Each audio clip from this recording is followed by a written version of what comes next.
అందరికీ స్వాగతం. ఈరోజు మనం ఒక చాలా ఆసక్తికరమైన అంశం గురించి మాట్లాడుకుందాం. అదే మీన్ వర్సెస్ మీడియన్. స్టాటిస్టిక్స్ క్లాస్లో మనం నేర్చుకున్న రూల్కి, నిజ జీవితంలో డేటా సైన్స్ ప్రాక్టీస్కి మధ్య అసలు తేడా ఏంటి? ఎందుకు ఈ కన్ఫ్యూజన్? రండి లోతుగా చూద్దాం. మనలో డేటా సైన్స్ నేర్చుకుంటున్న చాలా మందికి ఈ రూల్ బాగా గుర్తుండే ఉంటుంది కదా. డేటా ఒక పక్కకు వంగి ఉన్నప్పుడు, అంటే అబ్నార్మల్గా ఉన్నప్పుడు మీడియన్ వాడటమే బెస్ట్ అని మనకెప్పుడూ చెప్తుంటారు. సరే, ఈ పాయింట్తోనే మనం ఈ విశ్లేషణను ప్రారంభిద్దాం. కానీ ఇక్కడే ఒక పెద్ద ప్రశ్న వస్తుంది. క్లాస్రూంలో అంత ఖచ్చితంగా మీడియన్ వాడమని చెప్పినా, బయట రియల్ వరల్డ్లో ముఖ్యంగా బిజినెస్ డిసిషన్స్ తీసుకునేటప్పుడు మీన్ లేదా సగటును ఎందుకు ఇంత ఎక్కువగా వాడుతున్నారు? ఈరోజు ఈ మిస్టరీని ఛేదిద్దాం.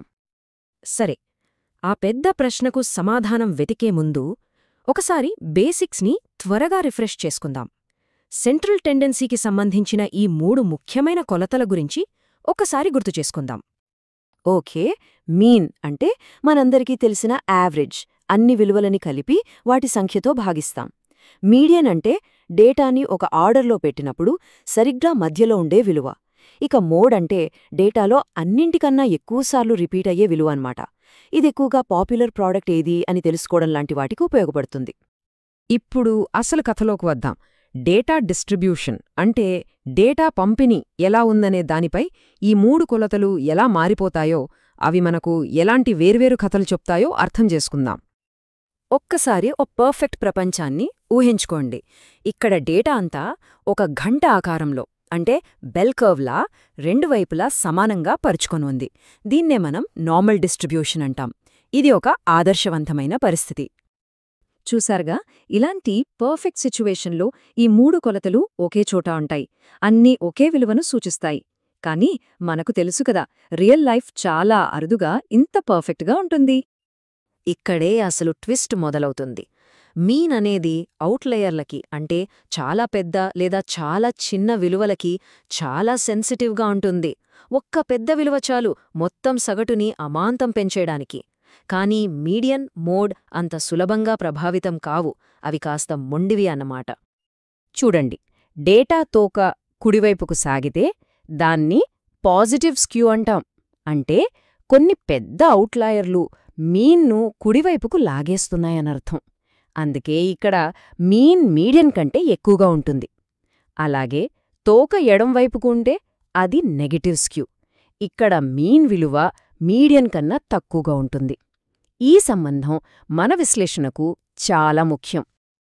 సరే, ఇప్పుడు మనం మొదటడిగిన ప్రశ్నకు తిరిగి వద్దాం. థియరీ ప్రకారం మీడియన్ బెస్ట్ అయినా ప్రాక్టికల్గా మీన్ని ఎందుకు అంతగా ఇష్టపడతారు? దీని వెనుక ఉన్న అసలు కారణాలేంటో చూద్దాం. మీన్ను ఎక్కువగా వాడటానికి ముఖ్యంగా 3 బలమైన కారణాలు ఉన్నాయి. 1. అందరికీ సులభంగా అర్థమయ్యేలా చెప్పగలగడం. 2. సేల్స్ లేదా రెవెన్యూ లాంటి టోటల్స్ అంచనా వేయడంలో దాని ఉపయోగం. 3. పెద్ద డేటాసెట్స్తో పనిచేసేటప్పుడు ఇది చాలా ఎఫిషియెంట్. ఇది చాలా ముఖ్యమైన పాయింట్.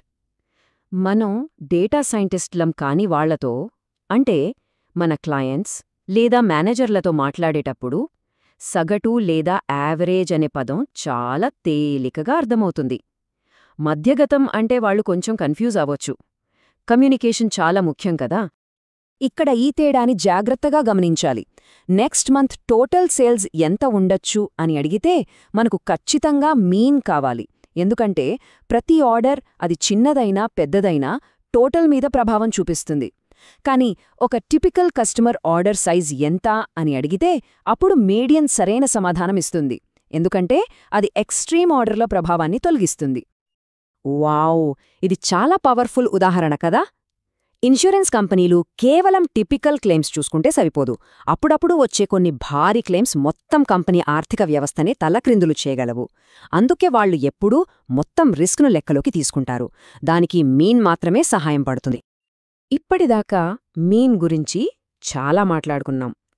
మరి మీడియన్ సంగతేంటి? దానికి కూడా హీరో అయ్యే సందర్భాలుంటాయి.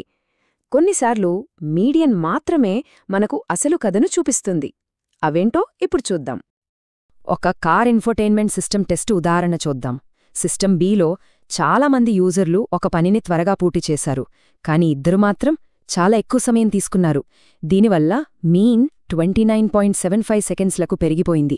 ఇది నిజం కాదు, కాని మీడియన్ చూడండి, 23.5 సెకండ్లు. ఇది చాలామంది యూజర్ల టిపికల్ అనుభవాన్ని సరిగ్గా చూపిస్తోంది. అయితే ఇక్కడ ఇంకో కోణం కూడా ఉంది. సిస్టమ్ బితో ఇబ్బంది పడిన ఆ ఇద్దరు యూజర్లు ఎవరు? వాళ్ల అనుభవం ఒక ముఖ్యమైన డిజైన్ ప్రాబ్లంను సూచిస్తుంది కదా. మీడియన్ వాడటం వల్ల మనం ఆ సమస్యను దాదాపుగా పట్టించుకోట్లేదు, కాని మీన్ మాత్రం ఆ సమస్య ఉందని మనకొక సిగ్నల్ ఇస్తోంది. సో ఆ అవుట్లయర్లను కూడా పూర్తిగా వదిలేయడం కరెక్ట్ కాదు. సరే, ఇప్పటిదాకా జరిగిన డేటాను విశ్లేషించాం. ఇప్పుడు కొంచెం భవిష్యత్తులోకి తొంగిచూద్దాం. ఇక్కడ మీన్కి సంబంధించిన ఒక చాలా పవర్ఫుల్ అప్లికేషన్ ఉంది. అదే expected value. Expected monetary value లేదా ఈఎంవి అనేది అనిశ్చితిలో సరైన నిర్ణయాలు తీసుకోడానికి మనకు సహాయపడే ఒక అద్భుతమైన టూల్. ఇది కేవలం సగటునే కాదు, ప్రతి ఫలితం జరగడానికి ఎంత అవకాశం ఉందో కూడా లెక్కలోకి తీసుకుంటుంది. దీన్ని ఒక రకమైన స్మార్ట్ యావరేజ్ అనొచ్చు. దీని ఫార్ములా చూడటానికి చాలా సింపుల్గా ఉంటుంది, కానీ చాలా పవర్ఫుల్. ఈఎంవి అంటే ఒక ఈవెంట్ జరిగే ప్రాబబిలిటీని దానివల్ల కలిగే ఫైనాన్షియల్ ఇంపాక్ట్తో మల్టిప్లై చేయడమే. ఈ ఇన్సూరెన్స్ ఉదాహరణ చూడండి. ఒక సైబర్ అటాక్ జరగడానికి 5% అవకాశం ఉంది. జరిగితే నష్టం $5 లక్షలు. ఈ రెండింటినీ గుణిస్తే మనకు $25,000 నష్టం వస్తుంది. అంటే కంపెనీ అమ్మే ప్రతి పాలసీకి సగటున $25,000 నష్టపోయే అవకాశం ఉంది. ఈ నంబర్ను బట్టే వాళ్లు తమ ప్రీమియంలను నిర్ణయిస్తారు. సో ఫైనల్గా మనకు అర్థమైందేంటంటే, మీన్ మంచిదా, మీడియన్ మంచిదా అనే ప్రశ్నకు ఒక్క సమాధానం లేదు. మనం అడుగుతున్న ప్రశ్న ఏంటి అనే దానిపైనే సరైన మెట్రిక్ ఆధారపడి ఉంటుంది. ఈ సారాంశాన్ని మీ డేటా సైన్స్ టూల్ కిట్లో ఒక ముఖ్యమైన గైడ్గా పెట్టుకోండి. టోటల్స్ కావాలంటే మీన్, టిపికల్ కేస్ కావాలంటే మీడియన్, ఫ్యూచర్ రిస్క్లని అంచనా వెయ్యాలంటే ఎక్స్పెక్టెడ్ వాల్యూ. ఈ మూడింటిని ఎప్పుడు ఎక్కడ వాడాలో తెలియడమే మంచి డేటా సైంటిస్ట్ లక్షణం. చివరిగా ఈ ఆలోచనతో మిమ్మల్ని వదిలేస్తున్నాను. మీన్ మరియు మీడియన్ కేవలం సంఖ్యలు కాదు, అవి మనకు 2 వేర్వేరు కథలు చెబుతాయి. ఒకటి మొత్తం చిత్రాన్ని చూపిస్తే, ఇంకొకటి అందులోని ఒక సాధారణ వ్యక్తి కథను చెబుతుంది. డేటా స్టోరీ టెల్లర్గా మనం చెప్పాల్సిన కథ ఏది అని నిర్ణయించుకోవాల్సిన బాధ్యత మనదే.